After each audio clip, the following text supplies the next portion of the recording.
This is a presentation of Blakesley Sports Media. Welcome to BSM Live. Here's your host, Stephen Blakesley. Welcome along to episode number 10 of Blakesley Sports Media Live. I'm Stephen Blakesley, coming to you after what has been a really fun couple of months, putting together live content here on Facebook and on our podcast that you can find on demand wherever podcasts are served, including iTunes, Spotify, and a whole much more. The home of Blakesley Sports Media Live is my Facebook page at 5:30 p.m. Pacific every Tuesday, but also at BlakesleySportsMedia.com. You click the live button at the top, and we have links to all the places that you can view and listen to Blakesley Sports Media Live. And although racing has been on a bit of a hiatus because of the COVID-19 coronavirus, we have found lots of interesting things to talk about, lots of interesting people to talk to, and that trend continues today as we'll be hearing from Jeremy Doss, the 2019 Kulwicki Driver Development Program champion, also the 2019 Nut Up Pro Late Model Short Track Shootout champion at Madera, that $10,000 to win race. So there will be a lot of interesting things to talk about with Jeremy Doss, one of the most busy drivers on pavement in the state of California. And we'll be hearing from him in just a few moments here on Blakesley Sports Media Live. As everyone starts to log on, we always like to ask you to comment with where you're tuning in from here on Blakesley Sports Media Live. Last week, we had people tuned in from literally all over the country, from Colorado and North Carolina and all places in between. So please comment with where you're tuning in from. And also, with the coronavirus and everyone on a lockdown, and it looks like there won't be any racing in the state of California in the month of April, what are you doing to stay busy? Part of why I want the comments is just to have fun and see what people are doing, but also I need some ideas of what to do to stay busy, because there are just increasingly less and less things to do as far as motorsports, but we are trying to stay busy, of course, enjoying all of the iRacing content, been having a lot of fun with that. The race on Sunday for the NASCAR iRacing series in Texas, I thought was a really good race. Pretty exciting. Timmy Hill picking up the win. So good for Timmy there to get that done. And of course, it's been really fun to see a lot of old races popping up on the internet. The flowracing.com USAC 24/7 channel has been playing all kinds of cool stuff. Probably the coolest thing they've been doing is playing a lot of old USAC pavement video. And of course, pavement USAC racing just about all gone. So it's really cool to have that come back in the form of some video content. On Saturday, the Redwood Acres Raceway in Eureka Facebook played their first ever pavement race. And it was a super stock race. And they had 1,000 people tuned in to see a pavement super stock race from the 80s. And then on Sunday, over on the PCS Facebook that I am the admin for, we played the Madera August 2017 race. And this Sunday on the PCS Facebook, we'll be playing the Roseville June of 2017 PCS race. So you can tune into that and see some old racing. Tomorrow night on the All-American Speedway Facebook will be the 2019 JM Environmental 127, and really looking forward to airing that one. That was a very exciting race between our guest, Jeremy Doss, and the all-time greatest SRL driver, Derek Thorne. So it was really cool to dig up the archives and play that race from last April. So that will be airing flag to flag at 7 p.m. tomorrow night on the All-American Speedway Facebook. Already have some people tuning in from Clements, California, Rockland, Roseville, Eureka, Bakersfield. Megan says, keeping Tim busy with the honeydews. Well, we've been doing a little bit of that here in North Highlands. And if anyone asks, you are welcome to work on your race cars. There's no problem with working on the cars, Brad. So I want to welcome you all along here to episode number 10 of Blakesley Sports Media Live. It's been a great way for everyone in the motorsports community to get together every Tuesday night and talk about West Coast motorsports. And we have an awesome interview today with our guest, Jeremy Doss. And like we said, very busy driver who involves himself in all kinds of different forms of racing. And we caught up with Jeremy to find out what he's doing during this extended off season and what he thinks about the pro late model scene that is fast growing here in California. And let's take a look at that interview right now. With Jeremy Doss, the 2019 Kulwicki Driver Development Program champion. And Jeremy Doss, thanks for coming on our show. Yeah, thanks for having me. Appreciate it. So you guys came off of a 2019 season in the pro late models with a ton of momentum, one of the most successful seasons we've seen in that division as that division continues to grow. And now you're having to lay low for this extended off season. What's been the feeling like so far during this off season, not being able to go racing? Man, it sucks. It's not too often we have to miss out and go on the racetrack for this long, but hopefully we'll be back soon. For the most part, we've just been staying busy working on race cars, so trying to keep life as normal as possible. So you guys did do some racing in the off season. Of course, you got to run a little bit in Outlaw Kart. You got to run that pro late model race at Irwindale. I really want to talk about that pro late model race at Irwindale. Of course, you guys got really close to picking up the victory there, and it was a pretty exciting event for the pro late model kind of car. Take us through your weekend there at Irwindale and what you thought of that event. I think it was a good event. We kind of struggled a bit. It was a track we haven't really been at. We raced at Irwindale, but not inside of it. It was a little rough. Didn't have a lot of grip, so we had to really work on driving the car and stuff like that. But I think we qualified decent. We chose to go to the back for some extra money, and we worked our way up. And we had a pretty good shot at getting the win there. We raced side by side for the leads, I think, for like 10 laps straight. And unfortunately, we got dumped right there at the end. But I guess it's part of racing. Now, the pro late models, you kind of moved into those after picking up the SRL title in 2018, winning that big SRL race at Roseville in 2019 at the beginning of the year. What led to the decision to kind of move over to the pro late models? It's just so much cheaper to run pro late models. And then with me being in the Kulwicki program last year, we had to be able to run 15 races between, I think it was March 31st and October 31st, and to do that in a super late in California is pretty tough. And financially, it was just made more sense to race at Madera and race at Roseville when you could do double headers, and it was just a lot easier to do that. And we just had just as much fun doing it. So. Yeah, you had a lot of success, so that probably led to the fun factor a little bit. Yep. But for some of the people across the country that might not be that familiar with the pro late model, can you describe a little bit about the differences between the pro late model and the super late and what the racing was like last year? Yeah, I think the racing was pretty similar. You're able to go, I think, a bit harder. You don't have to save as much. But I think the biggest difference is the motor. In the pro late, we have 602s, and I guess there's some big motors, but we ran a 602, or the super late has like a parts motor or something, or a Hamner. And then we ran on 8-inch tires in the pro lates versus 10-inch. So, they're pretty similar. The cars, we ran it was basically a super late, or we converted into a pro late. So they're similar, just the motor and tires are a bit different. And one of the places where you guys really pushed the envelope, of course, was on the bodies on the cars. And that's been rolled back a little bit here in 2020. Yeah. What's your thought on that? Do you think that'll have any impact on your team? Or do you guys think that your performance level kind of outdoes just the bodies? Yeah, I don't think it's going to affect us. We've already tested the car a few times with the 5-star body, and it hasn't really slowed us down much. I'm not really happy about the change because I like the body we had. It was a lot easier to fix up and a lot cheaper to run. But, I think our performance will be just as good, and we're just going to have to work harder.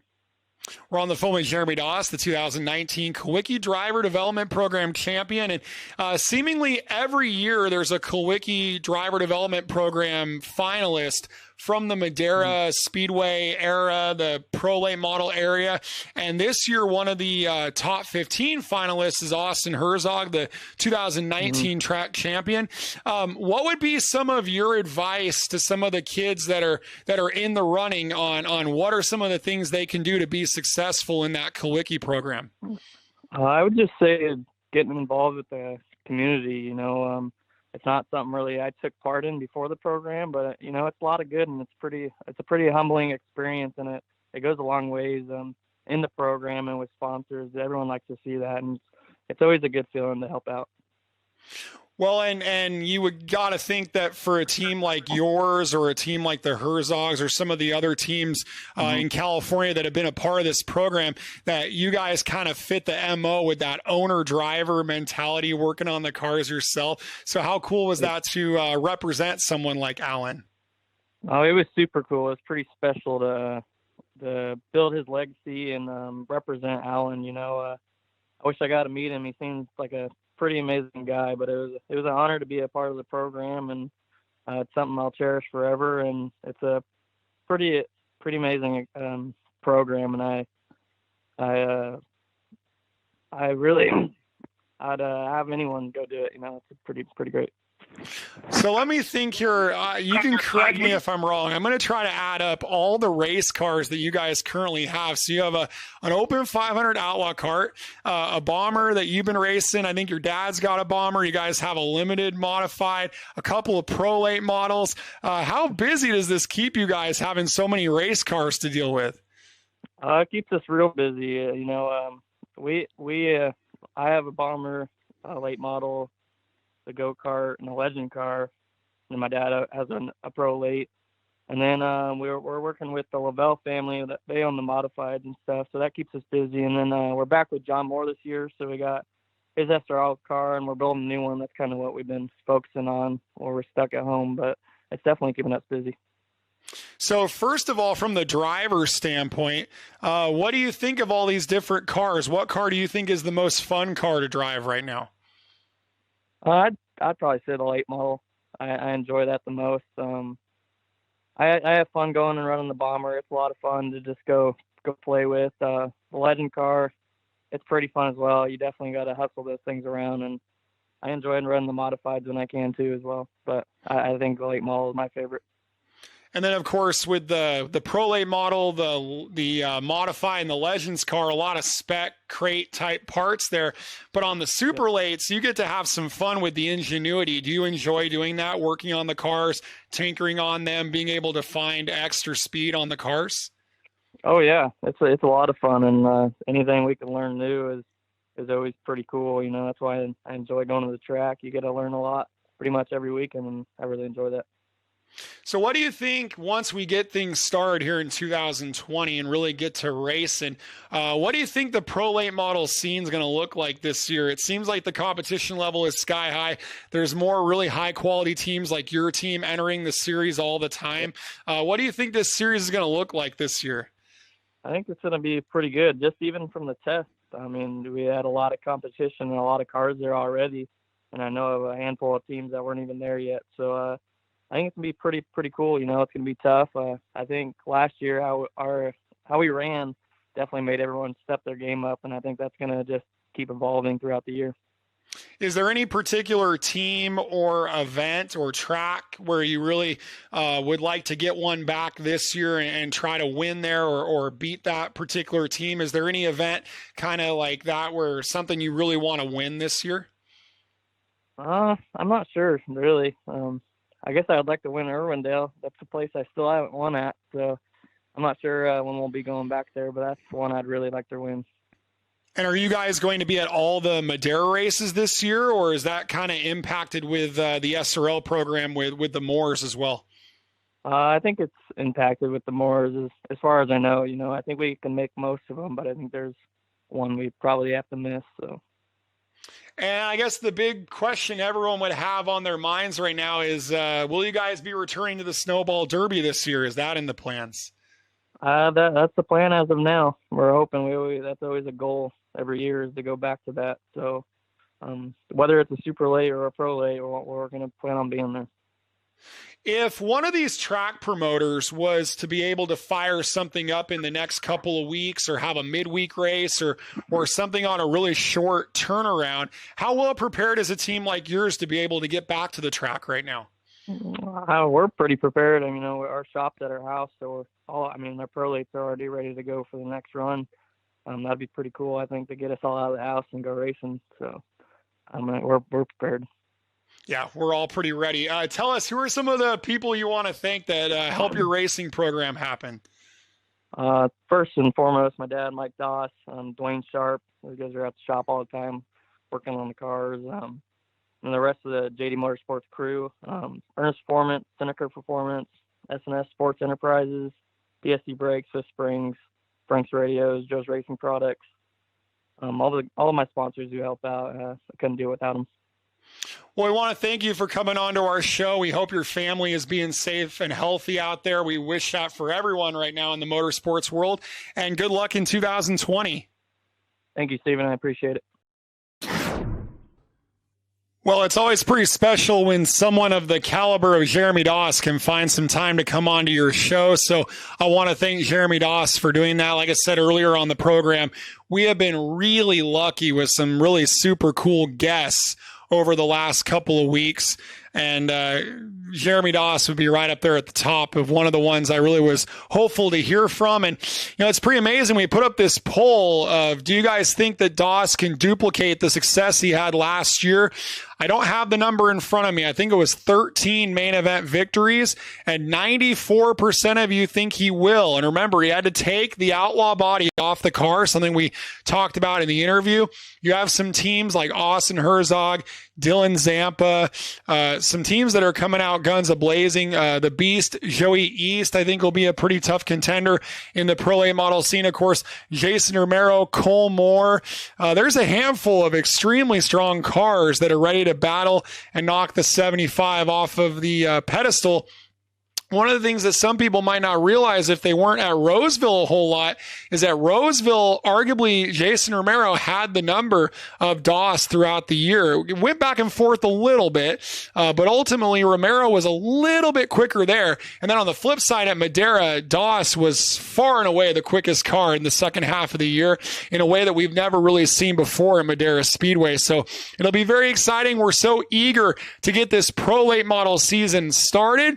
But before we do that, let's take a look at our On the Radar segment. And all three of the things on the screen for our On the Radar are going to be on the computer or the TV screen or things like that. So we start off tomorrow night, the SRL Spears Southwest Tour race from April of 2019 from the All-American Speedway will be live on their Facebook at 7 p.m. Pacific, and that'll be a flag-to-flag presentation. That was a great battle between Jeremy Doss and Derek Thorne, so we'll be airing that one on Facebook Live. You can comment, and it's like a premiere, so kind of like a live, so you can comment with your friends and share it and all that stuff. It's pretty cool.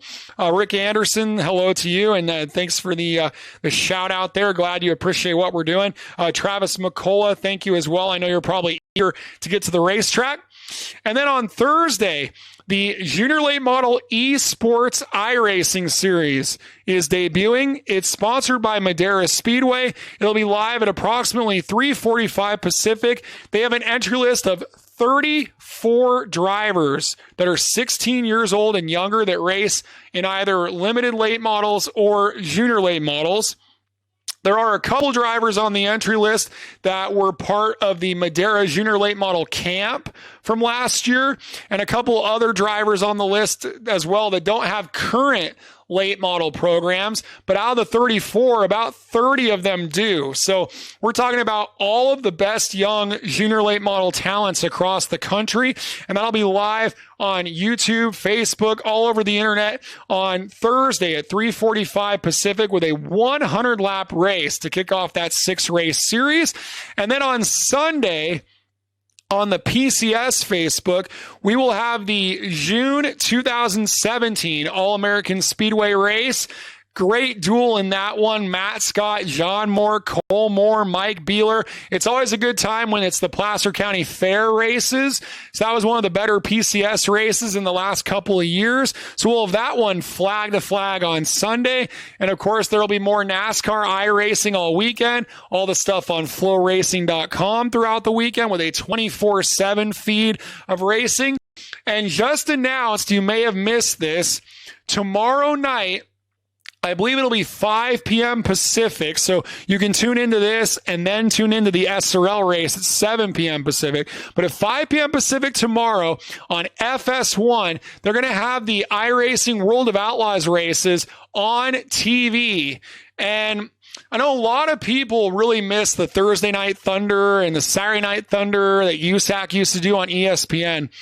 I truly believe that if this World of Outlaws iRacing event tomorrow is a big ratings smash, and they're going to use Johnny Gibson on the call, so it's going to be really exciting to tune into that. If it goes really well, it could really be the vehicle to bring dirt racing back to prime time on cable. So I'm trying to encourage people, if you can tune in or DVR it, I think it's going to be really exciting, and it could be the vehicle. So even if you're, there are fans out there that don't love the iRacing platform and prefer the real world racing, and I don't blame you on that one.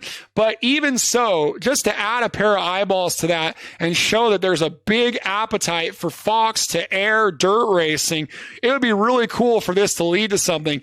And that's kind of where I want to leave this show today, is that in everything that I've been doing, and the folks at like All American Speedway, Madera Speedway, a lot of the folks that I work with, we're trying to use this time to see how we can better ourselves and better the sport. And that's why I've been so lucky to get to do a show like this here on my Facebook.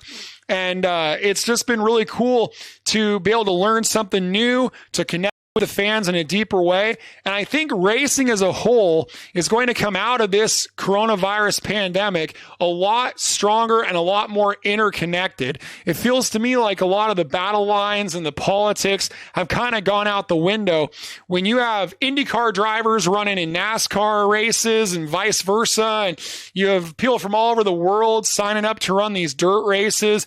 This race on Thursday with the kids in the junior late models with drivers from all over the country registered for it, drivers from Wisconsin and Colorado and North Carolina. And I feel like this whole thing is really kind of connecting the motorsports world in a way that we needed. Things had become very segmented, and it kind of had turned into where short track racing was getting to be a little bit like music, where either you liked indie music or pop music or country music. And I think this downtime has exposed people to all different facets of the sport, connecting with the history of it, with the old videos that are coming up on the internet. And so I think there is a lot of positives to take from what we've been going through. I know it's been painful, and I know for a lot of us that make our business and our living out of racing, it's been extra painful, but I just wanted to leave you guys with, we can use this as an opportunity to try to make racing great again, and that's what I've been trying to do every Tuesday here on Facebook. So I hope for all of you out there to have the best of health. I hope that we can continue to practice the social distancing, not to get political, but I kind of wish that what we were doing in California was the law of the land for all 50 states. It feels like if we could wipe this out for all 50 states, put everyone on a stay at home for a couple of weeks, that maybe we could do a world of good and hopefully go back to racing sooner rather than later. I know there are a few venues in California that have left April a little bit open-ended. I don't want to name the venues or call anybody out, but I am pretty confident that you will not see a race in April in California. And I think the quicker we resign ourselves to that and follow the social distancing, the quicker that we can get back to racing. That makes sense to do the right thing with the community and keep ourselves in positive graces with everyone involved in the public, so that we can come back really, really strong. And hopefully the middle of May is when that will happen. That's just my take on it. And hello to everybody that's tuning in so far to Blakesley Sports Media Live. So today we had Jeremy Doss. In the past, we've had Bill McAnally, The Beast, Joey East, Jesse Love, Michael Self, Austin Herzog, Mitchell Facino, all kinds of cool interviews. I do have a couple of ideas for what I want to do on the next couple of episodes, but let me know in the comments here before we turn off of who you'd like to hear from next. I've been thinking about getting Jay Kagopian on here. Jay Kagopian, of course, big-time microsprint racer, also builds chassis. I'd love to hear what he has to say about the coronavirus and the impact on his businesses. It's been recommended that we speak with Mike Nake. We may try to make that happen. Of course, the promoter of Madera Speedway, Kenny Shepard, is someone on our radar. So that's a couple of people that we're probably going to work on for upcoming episodes. But again, just a big hello to everybody out there in cyberspace, and hope you're being safe and hope your families are doing well. We have had a few people in the motorsports industry that have been affected by coronavirus, and I want to send our thoughts and prayers to Derek Perniciglio and his entire family. It was like a month-long process with Derek's mother just to get a confirmation on a test. They ended up waiting so long to get a positive test in Long Island that they had her take the test again. And it turns out that his mom is positive, so his whole family has been quarantined and impacted greatly. And if you're not familiar with Derek, he's the pit reporter for a lot of the ARCA races and modified races on Fox and on FS1 and NBC Sports Network and things like that. So want to send our thoughts and prayers. And like we said, there are people in the motorsports industry who have been directly impacted by this. So want to keep Derek in our thoughts. And want to thank you all for tuning in here to episode number 10 of Blakesley Sports Media Live. If you ever miss an episode, go to BlakesleySportsMedia.com, and we have links to both podcast and video options. Please stay safe out there, and we'll see you at the races.